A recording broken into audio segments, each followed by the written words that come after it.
فرمایا جبکہ ابھی میں نے انہیں پیدا بھی نہیں کیا۔ عرض کیا اے رب، میں نے اس طرح پہچانا کہ جب آپ نے مجھ کو اپنے ہاتھ سے پیدا کیا اور اپنی روح میرے اندر پھونکی تو میں نے سر جو اٹھایا تو عرش کے پایوں پہ لکھا ہوا دیکھا، لا الہ الا اللہ محمد رسول اللہ۔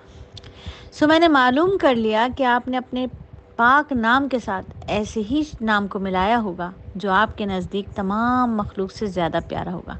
اللہ تعالیٰ نے فرمایا اے آدم، تم سچے ہو، وہ خاتم النبیین ہیں، تمہاری اولاد میں سے ہیں، فی الواقع وہ میرے نزدیک تمام مخلوقات سے زیادہ پیارے ہیں، اور تم نے ان کے واسطے سے مجھ سے جو درخواست کی ہے تو میں نے تمہاری مغفرت کی، اور اگر محمد نہ ہوتے تو میں تم کو پیدا نہ کرتا۔ بحیقی اور طبرانی۔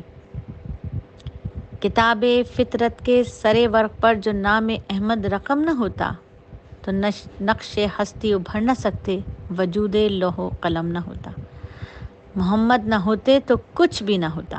ابن عباس رضی اللہ تعالیٰ عنہ فرماتے ہیں اے آدم علیہ السلام، حضرت آدم علیہ السلام اس قدر روئے تھے کہ تمام آدمیوں کے، دنیا کے تمام آدمیوں کا رونا اگر ایک جگہ جمع کیا جائے تو ان کے برابر نہیں ہو سکتا۔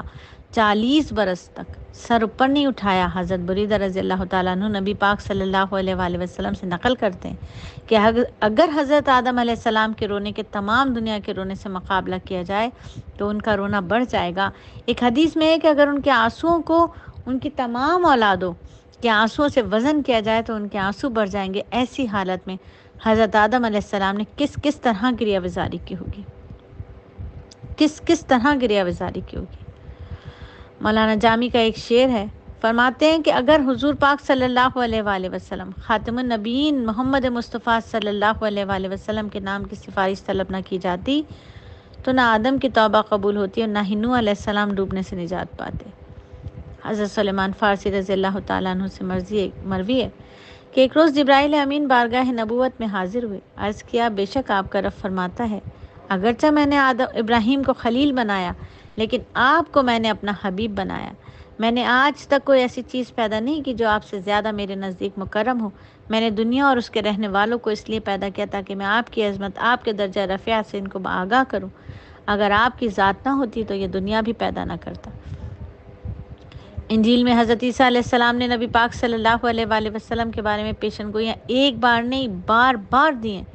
انجیل برناباس کا باب 17 کا ایک حوالہ ہے، لکھا ہے کہ میرے بعد وہ ہستی تشریف لائے گی جو تمام نبیوں اور نفوس قدسیہ کے لیے آب و تاب ہے، جو پہلے انبیاء نے جو باتیں کی ہیں ان پر روشنی ڈالے گی، کیونکہ وہ اللہ کا رسول ہے۔ میں تو اس لائق بھی نہیں کہ اللہ کے اس رسول کی جوتیوں کے تسمے جھک کر کھولوں، سبحان اللہ۔ اس کی تخلیق مجھ سے پہلے ہوئی اور تشریف میرے بعد آئے گی، وہ سچائی کے الفاظ لائے گا اور اس کے دین کی کوئی انتہا نہ ہوگی۔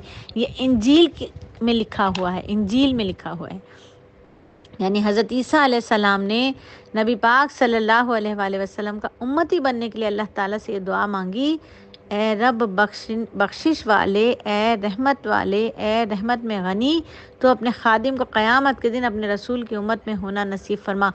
تو میری بہنوں، اللہ رب العزت نے مجھے اور آپ کو اس امت میں پیدا فرمایا۔ یہ اللہ کا کتنا بڑا کرم ہے، وہ امت جس کے لیے انبیاء دعا کر رہے ہیں، اور نبی بھی کون؟ جو صاحب کتاب ہیں، جن کے اوپر انجیل نازل فرمایا اللہ تعالیٰ نے، وہ دعا کر رہے ہیں کہ میں محمد صلی اللہ علیہ وآلہ وسلم کا امتی بنوں۔